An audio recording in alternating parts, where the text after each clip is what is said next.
السلام عليكم. انا ميرفت امين ودي قناتي ميرفت في المطبخ. كل سنه وانتم طيبين. خلاص العام الدراسي الجديد وعايزين بقى نعمل افكار جميله للانش بوكس الفتره اللي جايه.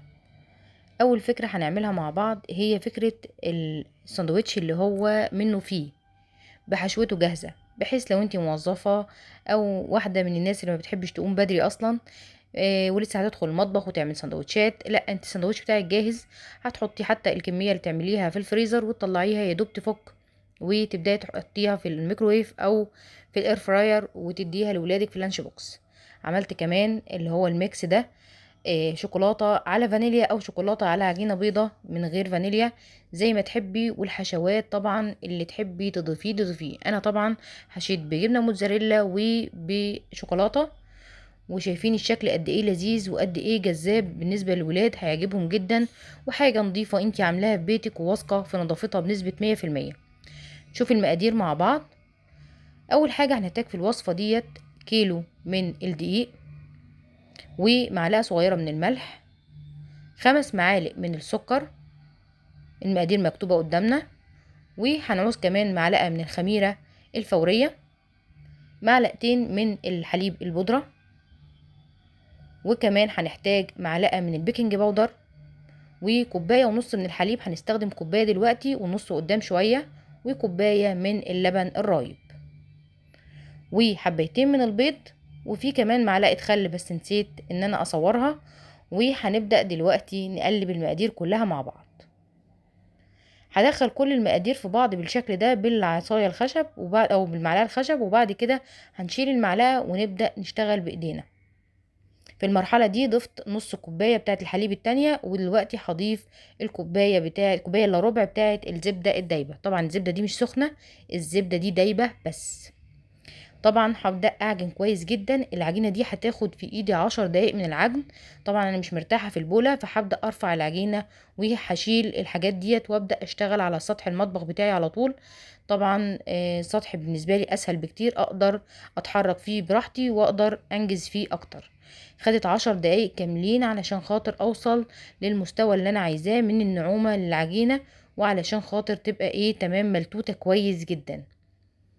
بعد ما بوصل بيها القوام اللي انا عايزاه ده، هبدا اقسمها نصين قد بعض تقريبا بالظبط، علشان انا هضيف على جزء منهم كاكاو وحليب، والجزء التاني هاخده اكوره كده واحطه تاني علشان خاطر يخمر بقى براحته. هحطه في البولة وهغطيه بالاسترتش بالشكل اللي حضراتكم شايفينه ده كده.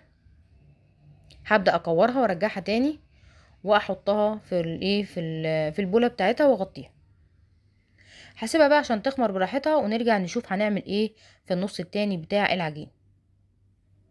اخدت النص ده وهبدأ احطه في بولة تانية، وهنزل عليه بربع كوباية من الكاكاو البودرة الخام، وربع كوباية من الحليب الدافي، وهبدأ اعجنهم كويس جدا جدا جدا، وهدخل المكونات في بعضها بالشكل ده يا حبايبي.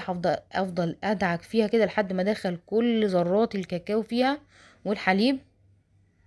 وبعد كده بعد ما اتاكد انها خلاص خدت كل حاجه، هنزل برضو بيها على سطح المطبخ وابدا اعجنها برضو براحتي اكتر، علشان خاطر تنعم معايا ويخش جواها كل كاكاو، وتاخد شكل لطيف. طبعا انا مجريه الفيديو علشان خاطر ما ياخدش كتير من وقتك. بالشكل ده كده تحفه. هبدا احطها في البوله واغطيها واسيبها لحد ما تخمر بالشكل اللي حضراتكم شايفينه ده. هاخدهم بقى الاتنين واحطهم على اللوح الخشبي ده، وهسيبهم بقى لغايه ما يخمروا. اخدوا نص ساعه، الجو حر جدا وعملت فقاعه كده. هبدا اطلعها وابدا اشتغل فيهم. العجينه حلوه جدا وملمسها حلو قوي قوي، وريحتها كمان تجنن. تقدري بقى انت تشكلي فيها زي ما انت عايزه. تقدري تعملي الجزء الابيض ده بالفانيليا مش بالخل، وتحطي فيها حشوات شوكولاته بس، وممكن تحطي فيها حتى حشوه الموتزاريلا، تنفع حلو وحادق. بالشكل ده انا هبدا اقطعها قطع صغيرة. حاولي على قد ما تقدري ان القطعة دي تكون قد بعضها. انا عندي الميزان اللي هو الديجيتال ده هستخدمه. هعمل كل قطعة حوالي 70 جرام. انت ممكن برضو كست بيت، طبعا احنا عندنا حاجات كتير نقدر نستخدمها، عندنا تفانين كتير في المطبخ، ممكن بقطاعة او باي حاجة او حتى بالويم كده. احنا بنقدر بالتقريب نعمل برضو نفس الحكاية، بس برضو لو عندك الميزان هيبقى برضو الطف واحسن بكتير. بالشكل ده كده هنحط العجينة. سبحان الله، 70 ايديا ميزان. هعملهم كلهم وارجع لكم. بالشكل ده خلصت الكمية البيضة، وهرجع اعمل الكمية بتاعة الشوكولاتة بنفس الطريقة. تمام كده خلصتها. هاخدها بقى احطها على طبق كبير عشان خاطر تبدأ تخمر. وليه الجزء الابيض ده اكبر من الكرات الشوكولاتة؟ علشان ده بدأ يخمر لانه هو اتقطع الاول. هغطيهم. طبعا احنا بناخد وقت في الشغل واحنا بنصور، فالحاجة شكلها بيتغير. قطعت الشوكولاتة بالشكل دوت اصابع كده، وعندي كمان صوابع من الجبنة الموتزاريلا. تقدري تحشي الحشوة اللي تريحك، اي حشوة متوفرة عندك، جبنة رومي، لانشون، اي حاجة. حشوة حتى اللي هي البيتزا مثلا، فلفل وطماطم وجبنة، اي ميكس جبن، اي حاجة انت حابة تضيفيها ممكن تحطيها. بالشكل ده هبدأ افرد العجينة بتاعتي بشكل مطول بيضاوي كده، وهبدأ اعمل لها فتحات كده من فوق. هركنها دلوقتي وهقلبها وانا جايه استخدمها.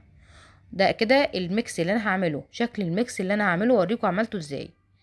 هقلب العجينه على ظهرها كده، واحط عليها الجزء البيضاوي التاني الشوكولاته، وارولها. طبعا دي انا حطيتها على الفاضي كده، اللي هي ساده ما فيهاش اي حاجه. تقدري تعمليها ساده، وتقدري كمان تتعاملي معاها على انها فينو، تفتحيها بالسكينه الصبح وتحطي فيها سندوتشات، وتقدري كمان تحشيها نوتيلا، بتبقى تحفه جدا جدا جدا.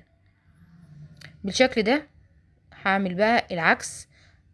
هخلي الحته اللي بره هي الشوكولاته، يبقى شكلها حلو جدا. هحط احشيها دلوقتي دي شوكولاته، وممكن تميزيها بالشكل ده، تخلي اللي محشيه شوكولاته هي اللي شوكولاته من بره، واللي محشيه بالجبنه الموتزاريلا هي البيضه من بره.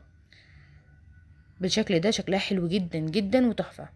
عملت منها 6 بس كفايه، وهبدأ دلوقتي اسيبها تخمر، وهبدأ اعمل الباقي كله، بس هعمله بطريقة تانية بقى. هعمل عجينة بيضة بس، وعجينة شوكولاتة بس. وزي ما قلتلك العجينة البيضة دي تقدري تعمليها بالفانيليا وتحشيها شوكولاتة بيضة مثلا، او جبنة موتزاريلا برضو. بالشكل ده يا حبايبي هحشيها جبنة موتزاريلا، وهبدأ اقفلها. وطبعا هي بقت مميزة عندي ان البيضة فيها جبنة موتزاريلا، وان الشوكولاتة فيها شوكولاتة. بالشكل ده يا حبايبي قفلتها من كل حته، وبقفلها كويس من كل الجناب، وخصوصا اللي محشيه جبنه، علشان الجبنه ما تخرجش وتسيح وتخلي شكل الساندوتش مش الطف حاجه. شكلها حلو جدا. هنعمل برضو واحده بالشوكولاته قدامكم. بجيبها برضو بفردها بالشكل ده كده، هبدا افتحها بالشكل ده كده، وهجيب قالب من الشوكولاته وابدا برضو احشيها. ولا اروع حاجه، تحفه. هعمل برضو كل الكميه بالشكل ده، وهوريكم الاتنين اللي عملتهم الاول بشكل واضح. بصوا يا حبايبي عاملين ازاي، تحفه تحفه تحفه. ألذ السندوتشات دي ولا ايه؟ خلصت الكميه اللي فاضله بالشكل ده، حلوه جدا. ودي عجينه كانت فاضله مني، حته من الابيض على حته من الشوكولاته، فاخدت البيضه حشيت جواها الحته من الشوكولاته، وهبدا دلوقتي اعمل لها اي شكل. تقدري تعتمدي الشكل ده وتعمليها مثلا اكبر من كده شويه، وتعتملي معاها على انها زي قرص كده، حلوه جدا. اصلا طعم العجينه يجنن. تعملي اي شكل كده من النص، وبدات الوحها شويه كده علشان خاطر تبين الشوكولاته اللي فيها، فيكون شكلها افضل. حلوه جدا وشكلها حلو قوي. هنسيبها بقى لحد ما تخمر ونشوف هنعمل ايه. طبعا الصينيه الاولانيه خمرت، وهنبدا نعمل مع بعض سائل التلميع، عباره عن حبايه واحده من صفارة بيضه، مش حبايه بيضه يعني، صفار من صفارة بيضه، و3 معالق كبار من الحليب، ومعلقه صغيره من النسكافيه اللي هو القهوه سريعه الذوبان. وبقلبهم كويس. ممكن استبدل القهوه سريعه الذوبان بورقه فانيليا. هبدا ادهنها بالشكل ده. طبعا عشان انا ما استخدمتش فانيليا خالص في الوصفه، فما حبيتش ان انا اضيف فانيليا. لكن انت لو حابه تعملي كده اعملي، بتبقى ريحتها حلوه جدا جدا جدا. ريحتها كأنك عاملة بسكوت في البيت. ببدأ ادهنها كلها بالشكل اللي حضراتكم شايفينه ده. وطبعا مسخنة الفرن بتاعي على درجة حرارة 200. الفرن بتاعي سخن وهبدأ ادخل اول صينية في الفرن. ودلوقتي الصينية التانية بتاعتي برضو بدأت ترتفع، هبدأ برضو ادهنها ونشوف التانية اخبارها ايه. ولما التانية تخرج هبدأ ادخل الصينية دي في الفرن. طبعا انا مدخله الصينيه في الفرن على درجه حراره 200. الفرن شغال من فوق من الشوايه وكمان من تحت بالشكل ده كده. يعني بتاخد في الفرن حوالي تلت ساعه مش اكتر من كده. اول ما بتطلع بقى اهم تكه ان انا برشها بالميه، برشها كويس جدا وبغطيها علشان خاطر ده بيديها بقى ايه طريان رهيب. بالشكل ده كده هغطيها وهسيبها بالظبط 5 دقايق. اما برجع لها بلاقيها طريه وجميله جدا جدا. ريحتها حلوه قوي قوي، يعني مش عارفه اقول لكم. بتخلي ريحه البيت حاجه، وبعدين خبيث في البيت اصلا تحس ان هو بيعمل بركه. والله العظيم يعني اللي قال كده ما كدبش. دلوقتي انا خلصت الستة الاولانيين اللي هم الميكس دول، وهبدا دلوقتي اعمل التانيين ارشهم برضو اول ما خرجتهم بالشكل ده. وهبدا اطلعهم برضو حاجه كده تحفه يا جماعه. ينفع معاكي في المصايف، في الرحلات، حتى في الايام العاديه. ينفع فطار، ينفع عشاء، في المدارس طبعا لانش بوكس هايل وسهل جدا وجميل، مع كوبايه عصير لبن بالكاكاو في البيت كده حاجه روعه. لو عجبكم الفيديو ما تنسوش تعملوا لايك. تعالوا بقى نشوف دلوقتي شكل البيضه والسمره من جوه عاملين ازاي، او البيضه والشوكولاته من جوه عاملين ازاي.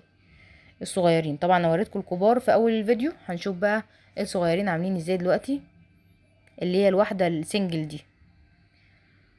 بصوا حبايبي الجبنه جوه دايبه ازاي، وكمان أنا اتاخرت على الجبنه كمان شويه، يعني تعتبر الجبنه بردت. حاجه كده تحفه، شغل فاخر من الاخر. شايفين العجينه عامله ازاي، هشه جدا جدا جدا. دي الشوكولاته حلوه قوي قوي قوي قوي، تحفه تحفه. تقدري تحشيها كمان نوتيلا، بتبقى جميله جدا جدا جدا. ولو الوصفه بتاعتي عجبتكم يا ريت نعمل لها لايك، واللي لسه مشتركش عندي في القناه اشترك في القناه وفعل زر الجرس علشان يوصلك كل جديد.